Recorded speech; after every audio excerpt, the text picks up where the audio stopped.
The moment Grace looked up from the tray of blueberry pancakes, time stopped. There, sitting calmly at table 6, was the man who had vanished from her life 10 years ago without a word. Logan Carter, tech millionaire, former college sweetheart, and now unknowingly the father of her child.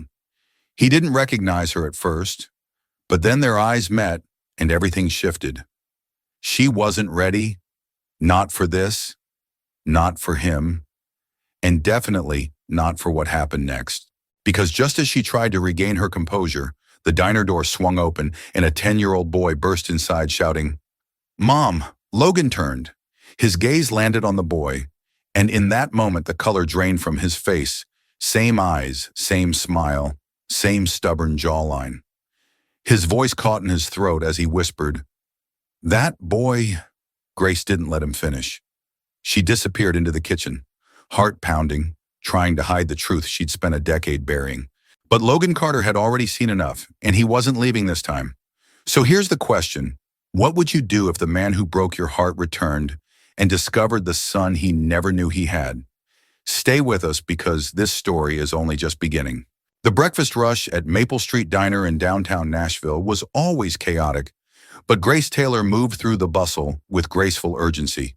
Her auburn hair was tied back in a ponytail, and her uniform bore a few faint stains. No amount of scrubbing could erase. This place wasn't glamorous, but for the last 7 years it had helped her build a stable life for her 10-year-old son.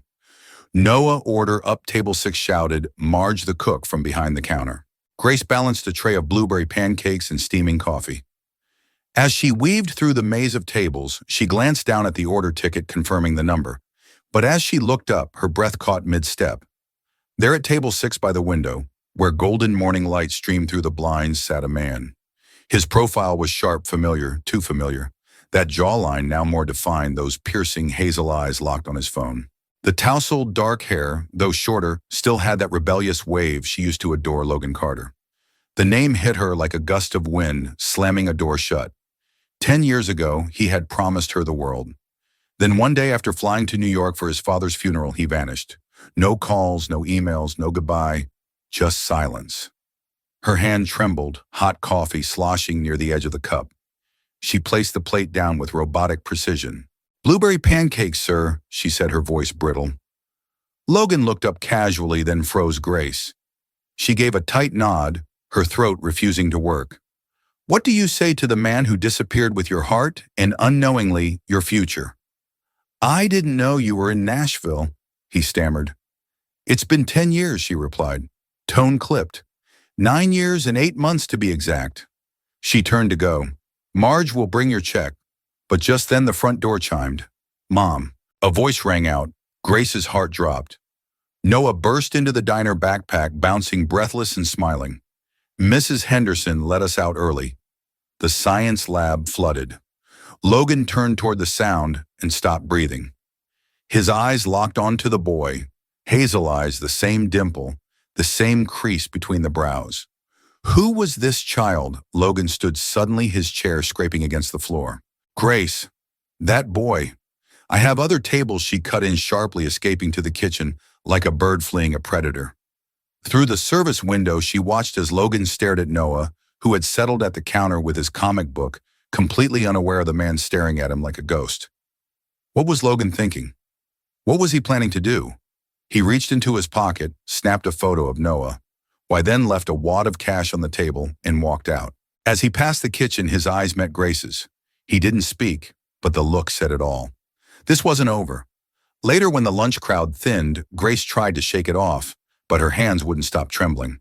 She dropped a fork and nearly spilled a pitcher of water. Marge looked at her, concerned. "You look like you saw a ghost." "Hun, a ghost wouldn't have left you pregnant and alone." That night, Grace replayed every moment of that morning, the look on Logan's face, the confusion, the disbelief, and the certainty he knew why today. And most haunting of all, what did he want? As she tucked Noah into bed, her phone buzzed, an unknown number. The message was simple. "We need to talk, Riverside Park, 7 p.m. Please come. Logan." Her stomach twisted. How did he find her number? Then again, he had always had access to anything he wanted. Power, wealth, influence. But did he deserve answers? Grace didn't know what she would say if she saw him. Maybe nothing.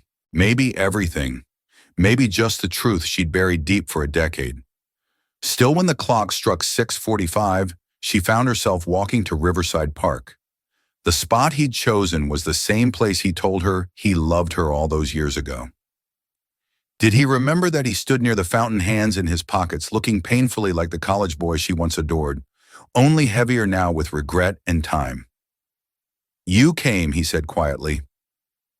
"What do you want, Logan?" she asked. His gaze was sharp, voice low. "The truth, Noah." "He's mine, isn't he?"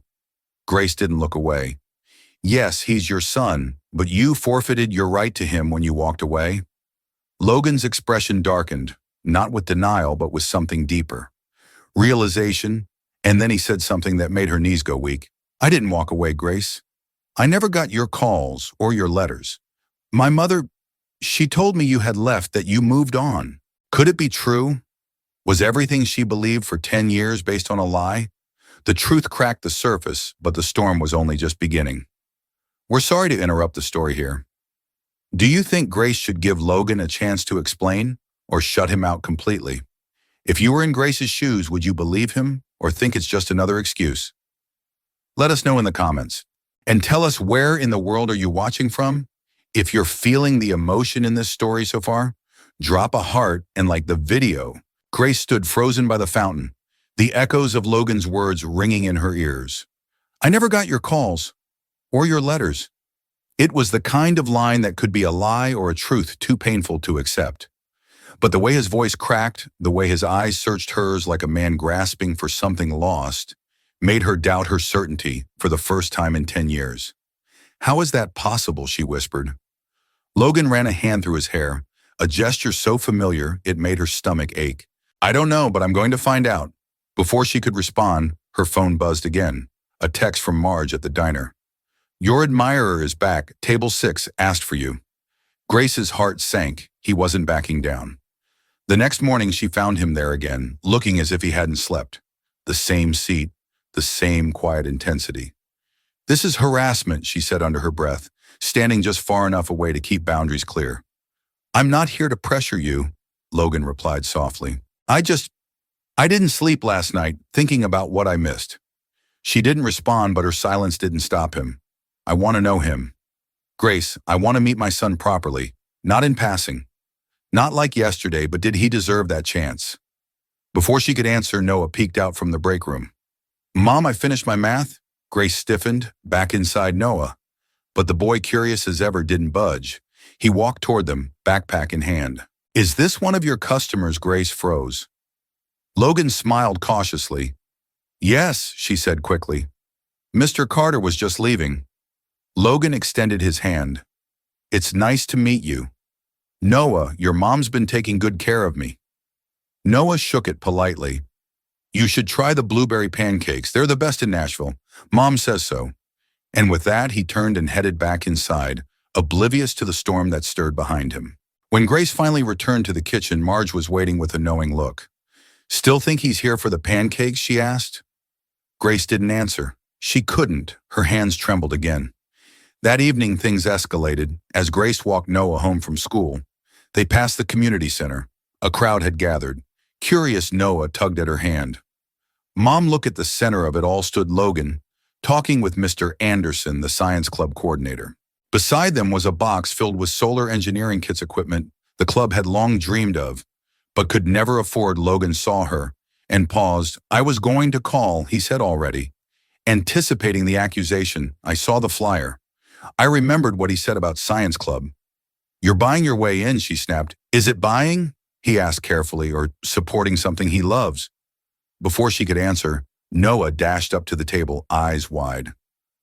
"Are these for us?" he asked. Mr. Anderson beamed. "Thanks to Mr. Carter." "Yes, your club is now fully stocked." Noah turned to Logan, awestruck. "That's so cool. We've been waiting for these forever." The light in Logan's eyes at that moment, it wasn't pride. It was something far more vulnerable. Wonder, awe, a desperate hope. Was it all an act? Or was he really trying to connect the only way he knew how?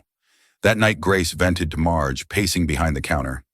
He's manipulating Noah, using the science club to win him over sounds to me, Marge replied calmly, like he's trying to understand his son, through something the boy loves. Not exactly a felony. Grace shot her a glare.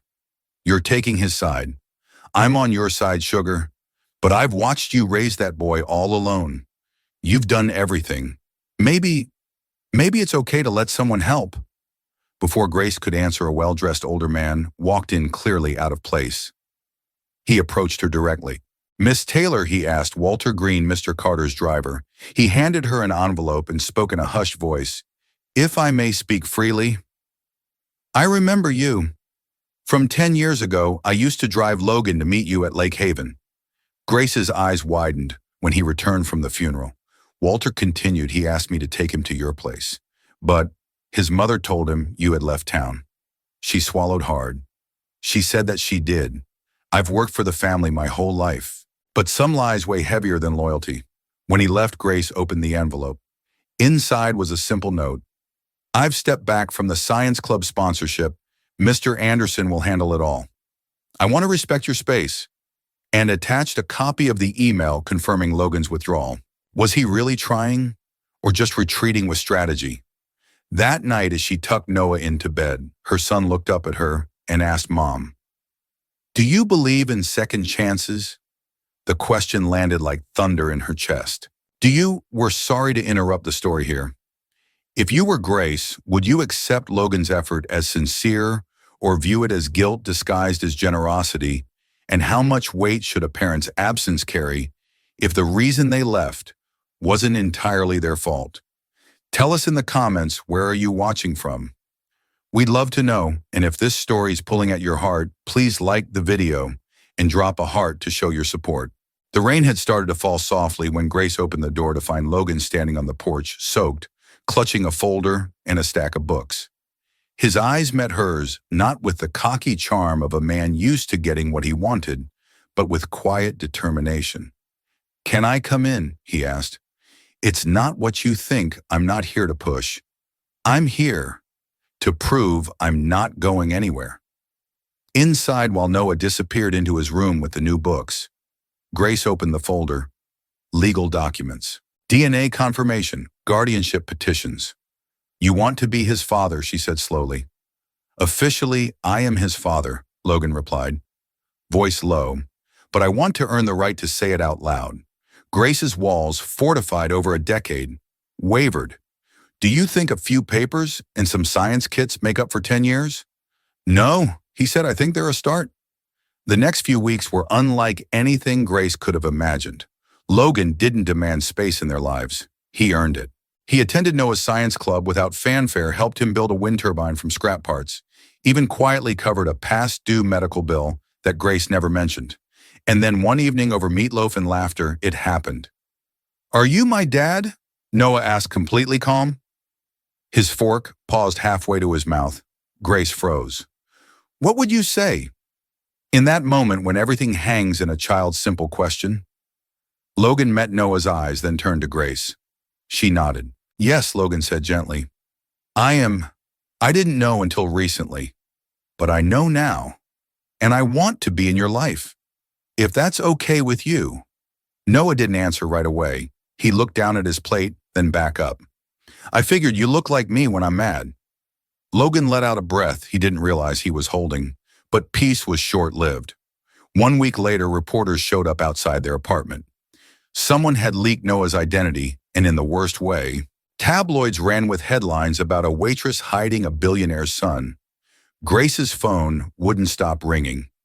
Noah came home crying after classmates whispered and pointed. Who do you think would leak such a personal secret? And why there was only one answer. Margaret Carter, Logan's mother, and she wasn't finished. At the Carter Innovations board meeting, Margaret demanded Logan step down as CEO, claiming family instability would damage the company's image. Her words were smooth, rehearsed. She even implied Grace orchestrated the entire thing for money. Logan didn't raise his voice. He didn't flinch. He stood in front of the board and held up a photo of Noah. This is my son, he said. And if this company can't accept that I'm a father before I'm a CEO, then maybe I don't belong here. Silence fell. Later, Logan found Grace sitting in the park, Noah chasing squirrels in the distance. "She's fighting me," he said, "and it's going to get worse," "I know," Grace replied quietly. "But I'm not giving up." Logan added, "Not on Noah, not on you." She looked at him, tears threatening. "You sure? Because this isn't a fairy tale, Logan." He smiled sadly. "Maybe not, but it's the only story I want to live." And then for the first time since college, she let him hold her hand. Just for a moment, just long enough to let the past loosen its grip. Months passed, the scandal faded. Margaret lost her influence on the board. Grace and Noah moved into a small home just outside Nashville, quiet, with a garden and a workshop for science projects. And one night while watching Noah present his wind turbine at the regional fair, Grace turned to Logan and whispered, "He gets that from you?" Logan shook his head. "No, he gets it from us. Sometimes the most beautiful things aren't born perfect. They rise from the ashes of loss, miscommunication, and time. But they rise.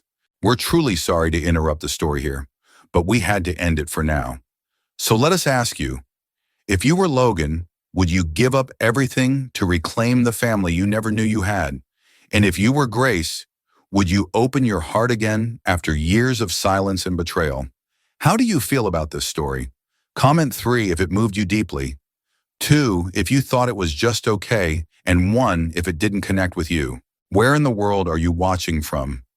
If this story meant something to you, please drop a heart and share it with someone who needs to believe in second chances.